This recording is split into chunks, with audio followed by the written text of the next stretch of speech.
पुण्यात्मा, ये अध्यात्म मार्ग है और जगत और भगत का इसी बात पर विरोध सदा रहा है कि जगत की जो रीतियां हैं वो भक्ति मार्ग में बाधक है और भक्त ने वो रीतियां त्यागनी पड़ती हैं, उन पर गहराई से विचार करना पड़ता है और वो रीति वो सब क्रियाएं समाज के विपरीत होती है। इसलिए समाज उस भक्त के साथ बहुत कुछ विरोध करता है, परेशानियां पैदा करता है। अब समाज तो ये मानता है कि जिसका संतान नहीं, पुत्र पुत्री नहीं है, विशेषकर तो पहले पुत्र ने संतान मान्या करते, पुत्री चाहे 6 हो जाओ, नो क्या करना, पुत्र बिना भी के जीना, ऐसा इंजेक्शन ला रखे थे। अब संत मार्ग जो परमात्मा का विधान है उसके अनुसार, क्योंकि हमने मोक्ष चाहिए और संतान कैसे होता है, परमात्मा कहते हैं जैसे एक समय सुखदेव ऋषि माँ के गर्भ में 12 वर्ष तक रहा और उसको ये ज्ञान हो गया कि बाहर आते ही ये तीनों गुण, रजगुण ब्रह्मा, सतगुण विष्णु, तमगुण शिव जी का जो प्रभाव है हमें अचेत कर देता है और हम भूल जाते हैं हम कौन हैं, के उद्देश्य लेकर आए थे। तो इसलिए 12 वर्ष तक माँ के गर्भ से बाहर नहीं आया। फिर जब वो बाहर आया, पहले सूक्ष्म रूप था, बाहर आते ही एकदम 12 वर्ष के बच्चे जितना रूप बन गया और अपनी ओर नाल को कमर पर डाल लिया और चलने लगा। वो व्यास की, उसके पिता का नाम वेद व्यास था और वो उठकर जब चला तो व्यास जी ने कहा, बेटा मुझे सूरत तो दिखा दे। अरे कहाँ चला चतभंग, 12 वर्ष बाट देखी, तेरी इंतजार करी, पुत्र होगा, खुशी मनाऊंगा, गुण गाऊंगा भगवान के, और तू एक बार मेरे सीने से लग जा, मेरा कलेजा ठंड पै जाएगी। तो सुखदेव ऋषि ने देखा नहीं उसकी तरफ और ऐसा पीछा मुंह किए हुए कहने लगा, ऋषि जी ना जाने कितनी बार तू मेरा पिता हो लिया और ना मेरा कितनी बार मैं तेरा बाप हो लिया, ये तो बूंदा बेगन है, मेरा पीछा छूटने दे। अब मैं तेरी तरफ इसलिए नहीं देखना चाहता कि मेरी भी ममता तेरे में ना हो जाए और फिर बात बिगड़ जाए, यह तो बूंदी बुरी आग है। तो सुखदेव ने कहा था, एक लेवा एक देवा दूतम, ऋषि जी को किसी का पिता नहीं पूतम, ये तो ऋण संबंध जुड़ा एक ठाठा, अंश में सब 12 बाटा। इतना कहकर आकाश में उड़ गया। अपने आत्मा परमात्मा कहते हैं कि तुम्हारे ये संयोग संस्कार पिता पुत्र का, पुत्री का, संतान का, जैसा रिश्तेदारी का, ये पिछले उलझ पुलझ हैं आपके, कोई लेन देन उलझ रहा है। अब जैसे बहुत से प्रमाण देने पड़ते हैं एक कंसेप्ट को क्लियर करने के लिए, नहीं तो अब बात कति गले नहीं उतरे, इतना उलझा दिया काल ने। एक व्यक्ति था, उसको एक पुत्र प्राप्त हुआ, उसकी पत्नी की मृत्यु होगी। दूसरा विवाह कराया तो 10-12 वर्ष के बाद तो एक पुत्र की प्राप्ति होते ही वह पत्नी भी मर गई, आप भी मर गया। और बड़े भाई का विवाह हो चुका था, यानी बड़े लड़के का विवाह हो चुका था। अब वो 2 भाई थे, एक तो पहले वाली माता का, पिता एक का, और दूसरा दूसरी माता का। माता रही नहीं, पिता रहे नहीं। अब कुछ दिनों के बाद क्या हुआ, वो छोटा लड़का रोगी हो गया और बड़े का विवाह हो चुका था। उसका कुछ ट्रीटमेंट उन्होंने कराया, राहत कुछ मिली नहीं। तो कुछ दिनों के बाद उन्होंने दोनों ने सोचा कि ये मर जाए तो अच्छा है, और नहीं तो आधी जमीन को प्राप्त करेगा।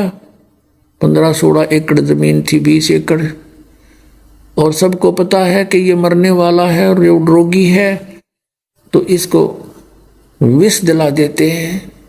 ऐसी दोनों का हो गया प्रॉमिस, क्यों बुरे काम पर जल्दी एक राय बन जाती है। उसने किसी डॉक्टर से सलाह की, डॉक्टर ने कहा इतने पैसे लूँगा, मैं कर दूंगा काम। उसने इंजेक्शन लगा दिया विष का,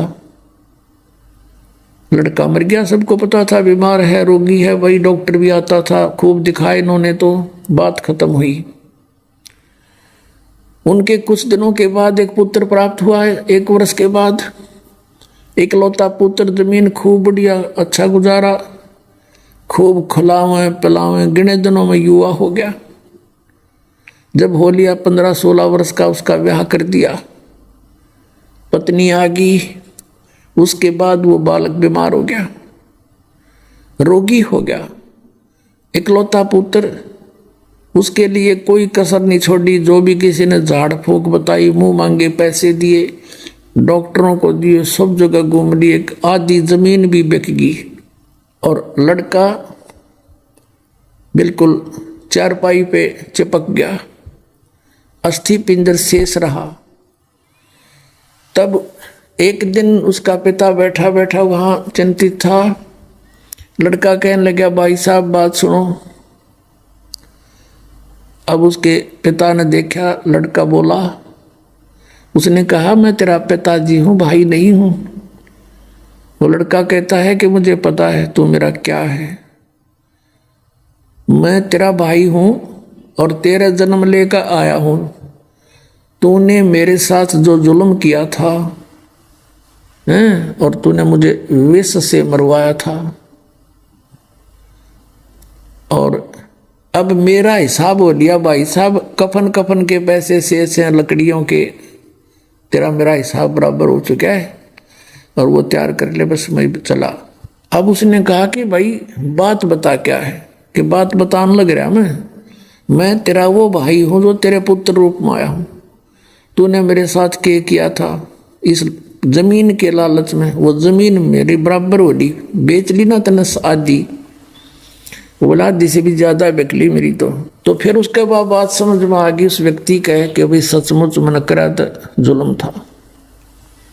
फिर उस समय एक और प्रथा थी कि औरतों को जो किसी का पति मर जाता था, उसकी पत्नी को उसी चिता में जिंदा जलाया करते थे साथ में। अब उस व्यक्ति ने ये कहा कि भाई साहब एक बात बता, फिर मैंने तो जो किया था मेरा तो नाश हो गया और संतान की आस नहीं, तेरे बाद कोई संतान हुई नहीं और ना संभावना होने की, मेरा तो नाश हो गया। जिसा मना करा मेरे आगे आगी वह मंजूर हुई मन्नत है। लेकिन इस लड़की ने क्या बिगाड़ा जो तेरे ब्याही गई है, अब ये तेरे साथ जिंदगी जलाई जाएगी, इसका दोष बता दे, मेरा पेटा भर जाएगा, मेरा सब्र हो जाएगा। तब उसने बताया लड़के ने कि वो डॉक्टर कहाँ है जिसने मुझे विष दिया था, इंजेक्शन लगाया था। उसने बताया कि तेरे 3 वर्ष बाद वो मृत्यु को प्राप्त हो गया था, 2-3 वर्ष के बाद। ये लड़की वही डॉक्टर है, इसने कराया था, अब इसको भोगना पड़ेगा, जिंदा फूकी जाएगी। यूं कह को प्राण छोड़ गया, शरीर छोड़ गया वो जीव। अपने आत्मा, ये परमात्मा का विधान जो का त्यों समझ लेना इसको। एक लेवा एक देवा दूतम, कोई किसी का पिता नहीं पूतम। ये तो ऋण संबंध जुड़ा एक ठाठा, अंश में सब 12 बाटा। आज कितने अच्छे पुत्र पुत्रियां हैं, लड़कियों का विवाह कहीं हो जाएगा, वो तो वही 12 बाट उसी दिन से जिंदगी होगी। और आगे फिर उस बेटी के जीवन में क्या क्या कष्ट हैं, कहाँ कहाँ जाएगी, कैसे कमाएगी, कैसे रहेगी, कोई बालक होगा, कोई मर जाएगा, कोई जीवेगा। और फिर मृत्यु के उपरांत पिता कहीं जन्म लेगा, कोई पशु बनेगा या पक्षी बनेगा, पुत्र का कहीं संस्कार होगा, वहां चला जाएगा। हो गए सारे 12 बाट, यानी अलग अलग रास्ते। तो जिनके संतान नहीं है उनका ईब संस्कार समाप्त हो चुके हैं, और उनको ये भक्ति मार्ग मिल जाए, ये मंत्र मिल जाए, उनका तो फाइनल गेम है, वो बहुत आसानी से पार हो सकते हैं। जैसे संसार की घूटी ना पीवेंगे तो और इस ज्ञान को आधार लेकर जीवेंगे, उनका तो काम बन गया कि उनका झंझट मिटा पड़ा है। रही बात संतान की, कोई बात नहीं, संतान बुरी नहीं है। अब मालिक की शरण मिल गई, ये संतान है संस्कार से, अब ये संस्कार बदल देगा भगवान इनके। मान ले कुछ ऐसे संस्कार होते को बालक ने ऐसी गलती करनी होती, उसके कारण मनमाना सारा परिवार जेल में चला जा, उन संस्कारों को मालिक ही खत्म कर देगा अपनी विटो पावरते सत भक्ति करने वाले का। और ये सब संस्कार ही आपके पास बेटा बेटी जो भी है इनको भी नाम से जुड़वा दे, और फिर सारे सतलोक चले जाएंगे, सब बच्चे परमात्मा के। ये भी कोई दुख नहीं है, लेकिन इसी उद्देश्य से कि हमें संतान नहीं हुई, इस आग में नहीं जलना चाहिए, इस ज्ञान को आधार बनाकर।